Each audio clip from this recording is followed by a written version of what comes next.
সকালবেলায় ঘুম থেকে উঠে খালি পেটে চায়ের মধ্যে হারপিক ঢেলে দিন। চায়ের মধ্যে হারপিক ঢেলে খেলেই আপনাদের জীবনটা চমকে যাবে। হ্যাঁ বন্ধুরা, চায়ের মধ্যে হারপিক ঢাললেই আপনাদের জীবনটা চমকে যাবে। দারুণ একটা টিপস, অবাক করা, তোমরা দেখলে অবাক হবে এবং চমকে যাবে। বন্ধুরা, চায়ের মধ্যে হারপিক ঢাললে আমি এখানে 4 চামচের মতন চা পাতা নিয়েছি আর একটা বাটিতে। হ্যাঁ, এবার এই বাটিটার মধ্যে কিন্তু আমি চা পাতাটাকে ফোটাবো। ফুটিয়ে কিন্তু একদম কালো কুচকুচে কালার যেটা হয়, মানে চা পাতা ফুটিয়ে যে কালো কুচকুচে কালারটা হয়, সেই কালারটাকে আনতে হবে। আর দেখো আমি এখানে সামান্য পানি দিচ্ছি, বেশি পানি দেবো না, 2 বাটি পানি দিচ্ছি। 2 বাটি পানিকে কিন্তু ফুটিয়ে 1 বাটি করতে হবে এই রেমেডিটা বানানোর জন্য। 2 বাটি পানিকে ফুটিয়ে 1 বাটি পানি করতে হবে। এবার চলে আসো বন্ধুরা, যে কাজটা আমি করব, চা পাতা দিয়ে যে কাজটা আমি করব সেই কাজটা তোমাদের সাথে শেয়ার করি। আমার এই গ্যাসের ওভেনটার অবস্থা তোমরা দেখো, আমি ভালো করে তোমাদের দেখাচ্ছি। কতদিন ধরে আমি জমিয়ে রেখেছি আমি নিজেও জানি না তোমাদের জন্য। লাস্ট মনে হয় আমি 15 দিন আগে তোমাদের সাথে এই গ্যাসের ওভেন পরিষ্কার করার ভিডিওটা শেয়ার করেছিলাম। তো আমি যখনই এটা করি তোমাদের সাথে নতুনভাবে নতুন পদ্ধতিতে তোমাদের শেখাই। তো দেখো আজকে যে পদ্ধতিটা তোমাদের শেখাবো সেটা কিন্তু অনেক অনেক অনেক সহজ এবং ইজি এবং কোনো রকম হাত লাগানো ছাড়াই পরিষ্কার হবে। তো দেখো কিভাবে আমি করছি। তো এবার আমি চাটাকে ফোটাতে বসিয়ে দিলাম, আর এদিকে একটা বাটিতে হোয়াইট ভিনিগার নিয়ে নিয়েছি 2 থেকে 3 চামচ, আর নিয়ে নেবো 2-3 চামচ বেকিং সোডা। ঠিক আছে, 2-3 চামচ মতন নিয়ে নিয়েছি আমি ভিনিগার, হোয়াইট ভিনিগারটা, আর নিয়ে নিয়েছি 2-3 চামচ বেকিং সোডা, আর নিয়ে নেবো 1 প্যাকেট ইনো। এই 3টে রেমেডি বন্ধুরা এতটা ক্লিনিংয়ের কাজে সাহায্য করে, তোমাদেরকে কি বলবো। তোমরা ইনো তোমরা যেটা খাও সেটাও ইউজ করতে পারো। অনেক সময় দেখবে মেডিসিনের দোকানে এক্সপায়ার ডেট ইনো থাকে, ফেলে দেয়, তোমরা কিন্তু সেটাও কালেক্ট করে নিতে পারো। আমার এটা কিন্তু ভালো ইনো ছিল, আমি এটা খাওয়ার জন্য রেখেছিলাম। তো এটা দিয়ে আমি ক্লিনিংয়ের কাজটা করব। তো বেকিং সোডা, ভিনিগার, আর নিয়ে নিয়েছি আমি 1 পাতা ইনো, আর নিয়ে নিলাম ভিম লিকুইড জেল, আর নিয়ে নিলাম এই কাঁচা চা পাতা সমেত ফোটানো পানি। বন্ধুরা, এই কটা রেমেডির মধ্যে কতটা শক্তি আর পাওয়ার আছে তোমরা এখনও বুঝতে পারছো না যতক্ষণ তোমরা এটা ইউজ না করবে। একদম দেখো ধোঁয়া ওঠা আমি কিন্তু গরম চা নিয়েছি, আর সাথে নিয়ে নিয়েছি 2 থেকে 3 চামচ হারপিক। চায়ের মধ্যে কিন্তু হারপিকটা আমি ঢেলে দিয়েছি। হারপিকটা সবসময় লাস্টে ঢালবে। এরপর গ্যাসের যতগুলো বার্নার আছে বন্ধুরা, প্রত্যেকটা বার্নার কিন্তু আমি এর মধ্যে ভিজিয়ে রেখেছি। আর এই ভেজানো গরম পানিটা নিয়ে পানিটার মধ্যে আমি এরকম একটা পুরোনো ব্রাশ ভিজিয়ে দেখো আমি পুরোটা গ্যাসের ওভেনে মাখিয়ে রাখছি। এইটা 10 থেকে 5 মিনিট মাখিয়ে রাখছি। তারপরে আমি এটা মাখিয়ে আমি ঘরের আর অন্য কাজগুলো করে নিচ্ছি। এই ঘরের কাজগুলো করতে করতে এটা যখন একটু শুকিয়ে যাবে, তারপরে কিন্তু আমি কী করবো সেটা তোমাদেরকে অবশ্যই বলবো। প্রত্যেকটা গ্যাসের এই স্টিলের জায়গাটার মধ্যে তোমরা কিন্তু এই রেমেডিটাকে ভালো করে ঘষে ব্রাশ দিয়ে এটাকে লাগিয়ে দাও। আর তারপরে নিয়ে নাও মাত্র একটা লেবু।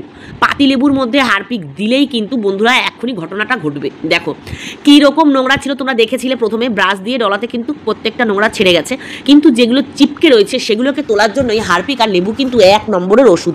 দেখো বন্ধুরা, খাটনি ছাড়াই কিন্তু আমরা এটা পরিষ্কার করে নেব। বন্ধুরা, এই গ্যাসের ওভেনগুলো কিন্তু কিছুদিন পরপর পরিষ্কার করা উচিত, কারণ গ্যাসের ওভেনে পরিষ্কার না করার কারণে কিন্তু গ্যাসের খরচটা বেশি হয়, গ্যাসের সঞ্চয় হয় না। তো এই যে গ্যাসের ওভেনের যে মুখটা রয়েছে এটাও কিন্তু আমি ব্রাশ দিয়ে পরিষ্কার করে নিয়েছিলাম। এরপর দেখো বন্ধুরা, এই লেবু দিয়ে প্রত্যেকটা জায়গায় কিন্তু আমি সুন্দর করে ডলে ডলে হারপিক আর লেবুর মিশ্রণটাকে আমি লাগিয়ে নিচ্ছি।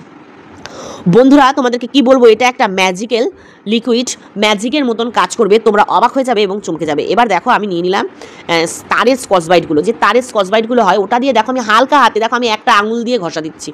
মানে কি বলবো তোমাদের, এতটাই কার্যকরী পাওয়ারফুলি এই লিকুইডটা, তোমাদেরকে ইউজ না করলে তোমাদেরকে আমি বোঝাতে পারবো না। তোমরা ইউজ করো তাহলেই বুঝতে পারবে এটা কতটা পাওয়ারফুল লিকুইড। তো দেখো এটার মধ্যে আমি ভালো করে একটা আঙুল কি 2টো আঙুল দিয়ে পুশ করছি। দেখো আমি কিন্তু বেশি চাপও দিচ্ছি না, বেশি ঘষছিও না, হালকা হাতে কিন্তু একদম ক্লিন হয়ে যাচ্ছে। আর ক্লিন হয়ে যাওয়ার পরে কিন্তু বন্ধুরা দেখো গ্যাসের ওভেনটা কীরকম সাইন করছে। তোমাদেরকে অবশ্যই আমি দেখাবো ভিডিও শেষে যে গ্যাসের ওভেনটা কতটা পরিষ্কার হয়েছে। এবার দেখো এই যে বার্নারগুলোকে আমি আধা ঘন্টা ভিজিয়ে রেখেছিলাম, আর তোমরা দেখো হালকা হাতে ঘষা দিচ্ছি, মানে এই তারের স্কচবাইট দিয়ে কত সুন্দর চকচকা ঝকঝকা হয়ে পরিষ্কার হয়ে যাচ্ছে। বন্ধুরা, এইভাবে যদি তোমরা পরিষ্কার করে থাকো গ্যাসের ওভেন, আশা করি তোমাদের কষ্ট হবে না পরিষ্কার করার জন্য। বন্ধুরা, আমরা সব সময়ের জন্য কিন্তু কষ্ট কম করতে চাই, কাজ বেশি না করে কম কাজ করে বেশি সময় আমরা আরাম করতে চাই। তো কাজটাও কম হবে, বেশি সময় আরামও করতে পারবে, আর ঝটপট করে তোমাদের ক্লিনিংয়ের কাজটা তোমাদের পরিষ্কার হয়ে যাবে। তো দেখো আরাম করে করেই কিন্তু করছি আমি, কিন্তু আমি কিন্তু ভিডিও মানে ফাস্ট করিনি, দেখো নর্মালি আমি রেখেছি, আর এইভাবেই কিন্তু আমি পরিষ্কারটা করছি। তোমরা দেখছো কিন্তু অবশ্যই আমি কিন্তু এইভাবেই হালকা হাতে ডলা দিচ্ছি, আর কত সুন্দর দেখো পরিষ্কার ঝকঝকা চকচকা। বন্ধুরা, যারা এখনও পর্যন্ত আমার সাথে রয়ে গেছো প্লিজ একটা লাইক কমেন্ট করে দিও, আর যারা নতুন বন্ধু তারা কিন্তু চ্যানেলটাকে সাবস্ক্রাইব করতে ভুলো না। আমার এই চ্যানেলে কিন্তু প্রত্যেক সময় টিপসের নতুনত্ব ভিডিও তোমাদের সাথে শেয়ার করি। কিচেনের কাজ, ঘরের যে কোনো কাজ সহজভাবে কিভাবে করবে সেই টিপসগুলো কিন্তু আমি তোমাদের সাথে শেয়ার করে থাকি। তো দেখো বন্ধুরা, আমি কিন্তু এইটাকে ঘষে মেজে নিয়েছি, আর সুন্দর করে ধুয়ে আমি কিন্তু এবার ওভেনে এটাকে রাখবো। তোমরা দেখো বন্ধুরা, কোনো রকম কষ্ট ছাড়া কি সুন্দর পরিষ্কার হয়েছে। এটা যদি আরও 1-2 ঘন্টা আমি ভিজিয়ে রাখতে পারতাম তাহলে কিন্তু একদম সোনার মতন চকচক হয়ে যেত। বন্ধুরা আমি কিন্তু প্রায় সময় তোমরা জানো এই গ্যাসের বার্নার বা গ্যাস এইভাবে পরিষ্কার করে থাকি, ওভেনটা। তোমরা কিন্তু অবশ্যই এই ওভেন সবসময় ক্লিন রাখবে, নাহলে কিন্তু গ্যাসের সঞ্চয় হয় না, গ্যাস অনেক পড়ে গ্যাস নষ্ট হয়। আর গ্যাসের বাঁচাত এইভাবেই হয়, কারণ ধরো গ্যাসে যদি নোংরা থাকে ভিতরে যে পাইপগুলোতে, তখন কি হয় গ্যাসটা বেশি বের হয় আর কিন্তু গ্যাসের সঞ্চয় হয় না। তোমরা কিন্তু অবশ্যই এই গ্যাস পরিষ্কার করবে। সঞ্চয় ছাড়াও যদি গ্যাসের ওভেনের ফুটোগুলো নোংরা থাকে বাস্ট হয়ে যাওয়ার সম্ভাবনা থাকে। তো বন্ধুরা তোমাদেরকে আজকে যে টিপসটা বললাম সেটা যদি তোমাদের ভালো লাগে, চায়ের মধ্যে 2 চামচ হারপিক দিলেই জীবনটা চমকে যাবে। এই ভিডিওটা যদি তোমাদের ভালো লাগে অবশ্যই লাইক কমেন্ট করে পাশে থেকো। যারা যারা টিপসগুলো পছন্দ করো তারা কিন্তু অবশ্যই কমেন্টের মাধ্যমে জানাবে।